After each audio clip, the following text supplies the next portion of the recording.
The paper is called Imperial Mobilities, Errantry and the Displacement of the Chagos Islanders. It starts here on the Chagos archipelago, located in the middle of the Indian Ocean. From the 18th century until the 1970s, this archipelago was the site of French and British imperial copra plantations, inhabited by enslaved and indentured labourers and their descendants. In 1968, when Mauritius gained independence from the UK, the US and UK governments secretly agreed to set up a military base on the largest island on the archipelago, Diego Garcia, and to forcibly displace the entire Chagosian population in order to do so. In the words of a Foreign Office official at the time, the object of the exercise is to get some rocks which will remain ours. There will be no indigenous population, except seagulls. For over 50 years, Chagosians have disputed this unjust and illegal displacement and fought for their right to return to the archipelago. In this paper, through archival analysis, I explore how these political and legal debates over the displacement of the Chagosians hinge on representations of the Chagosians as either mobile or sedentary. On one hand, Foreign Office attempts historically and into the present to legitimise the displacement falsely represent Chagosians as a mobile, floating or transient population of contract workers. In other words, people with no identity-based claim to belonging on the islands. And you can see in the archives a deliberate, intentional erasure of the Ilwas identity category as a means to do this.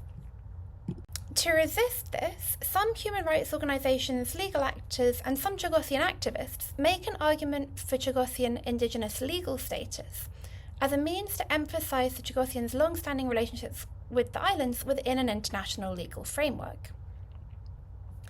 Crucially, while indigenous status is of strategic legal value, both of these perspectives might reproduce an ideal of belonging and political rights as deriving primarily from sedentarism rather than mobility. This resonates with the distinction between migrants and natives within imperial governance, a distinction which is only becoming increasingly politicized in contemporary racialized nationalisms. I argued that focusing on whether the Chagosians are best understood as mobile or sedentary not only risks erasing forms of political belonging and political rights based on histories or presence of displacement, such as those of the Chagosians and other descendants of indentured and enslaved labourers, but it also hides the fact that the Chagosians were replaced on the archipelago by another mobile set of actors, the soldiers and contract labourers who currently work on the military base. The mobility of these actors illustrates the fact that apparently sedentary national polities continue to depend on imperial mobilities. Drawing on the work of Edouard Glissant and other post-colonial theorists, the paper explores two key issues.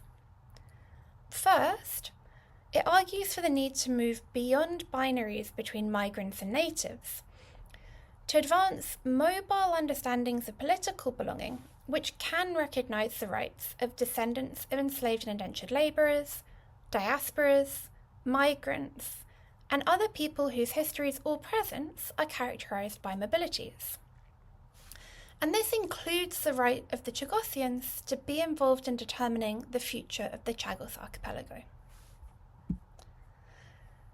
Second, it argues for recognition of the ongoing imperial mobilities which constitute apparently sedentary national societies, and addresses the risks of reproducing empires through a romanticisation of mobile political belonging. I hope the paper contributes to advancing these questions, and I'd be very interested to hear what you think.